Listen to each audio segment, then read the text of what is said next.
Всем привет! Сегодня у нас очередное видео, которое посвящено автосканерам ELM327. В этом видео я вкратце расскажу, какие они бывают, чем они отличаются. Я вскрою несколько ELM и мы посмотрим, что у них внутри. Посмотрим, как определить, какая именно в ELM установлена прошивка. Мы это увидим визуально. Ну что, давайте приступим. Ну и, наверное, самый популярный у нас автосканер — это сканер вот такого вида. То есть это самые популярные и самые продаваемые. Но я думаю, на это есть определенные причины. Он, в принципе, маленький, удобный и, самое главное, он работает без замечаний.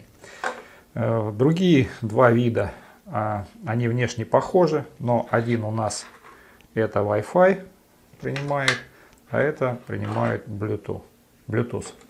Еще бывают автосканеры, ну здесь вот именно МППС написано, но суть от этого не меняется. То есть самое главное — это внешний вид. То есть это вот такой автосканер, к нему подключается такой шнур, и уже этот шнур через USB мы подключаем к компьютеру.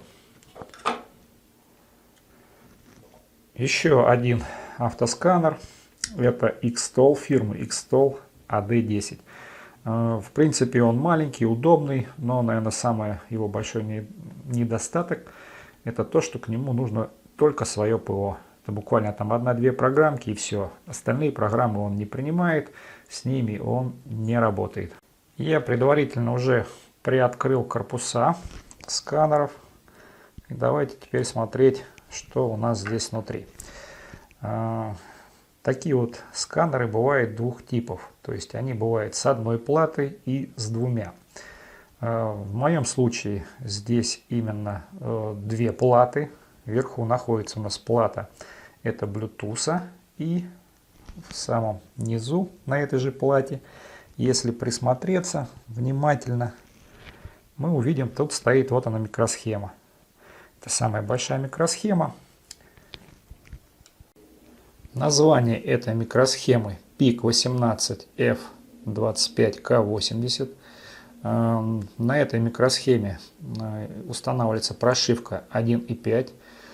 Как бы считается, что это одна из лучших прошивок. Она работает практически со всеми автомобилями, и по ней как бы замечаний и нареканий гораздо меньше. Также прошивка 1.5 может устанавливаться и на одну плату, то есть не обязательно их может быть две. Главное, чтобы там стоял именно такой чип.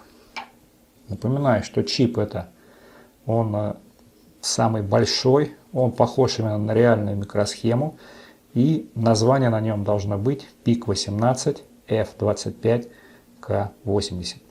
По техническим причинам я не могу вам показать это, потому что здесь плата припаяна. Если я ее отпаяю, то потом обратно это сделать будет довольно сложно. Давайте теперь откроем следующий автосканер.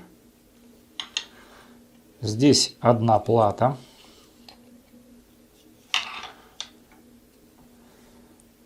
И как мы видим, здесь имеются определенные надписи.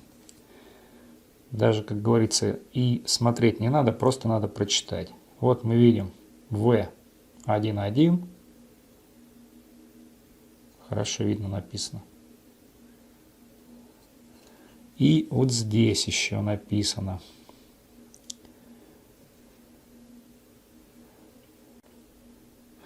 Вот с этой стороны написано V21.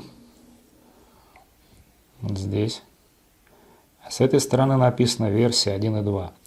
То есть мы видим, что чипа здесь такого большого, широкого нету, как вот на этой плате.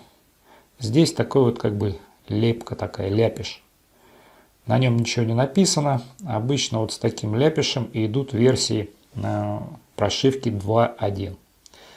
В принципе, я подключал эту версию к своему автомобилю. Она работает без замечаний. Я просто сам не знал, что у меня версия 2.1.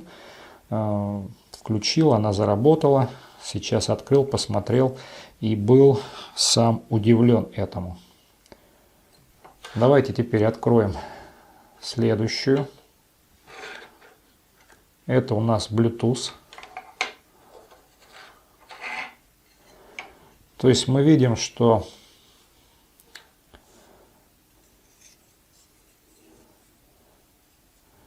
платы у нас немножко отличаются. Чуть-чуть, но общий принцип здесь одинаковый. Также здесь мы можем прочитать те же самые надписи V2.1 и V1.2. То же самое у нас имеется и вот здесь. То есть читаем все ясно и понятно. Ну и смотрим. Такой же ляпиш, микросхема. То есть это версия 2.1. Хотя я ее тоже подключал по Bluetooth. Замечаний в работе не было. Подключал я к автомобилю Chevrolet Aveo. В подключении, в сканировании, в сбросе ошибок замечаний никаких не было. Ну и теперь давайте попробуем сделать вывод. В народе ходит такое мнение, что версия 2.1 это урезанная версия, это версия, которая плохо работает, и с ней, как правило, какие-то автомобили могут вообще не подключиться, есть замечания. Версия 1.5 в основном работает без замечаний, и как бы это довольно удачная версия. Как мы видим, у меня 3 сканера, 2 из них версии 2.1, и все они работают без замечаний. Если бы я не открыл их и не посмотрел, что у них находится внутри, естественно, я сам бы и не знал, что у меня версия 2.1. Я считал, что вот эти 2 сканера, они у меня версии 1.5. На самом деле 2.1. То есть китайцы развиваются, китайцы модернизируют свои устройства, они стараются удешевить продукцию, но самое главное, что эти сканеры работают, и, на мой взгляд, работают неплохо. В принципе, плата довольно большая, имеет много деталей, то есть как бы и функционал у нее должен быть на достойном уровне. Какой версии покупать автосканеры, вы решите сами. Ссылочки на продукцию будут в описании. Надеюсь, что это видео было полезно. Подписываемся на канал, комментируем. А на сегодня все. Пока-пока.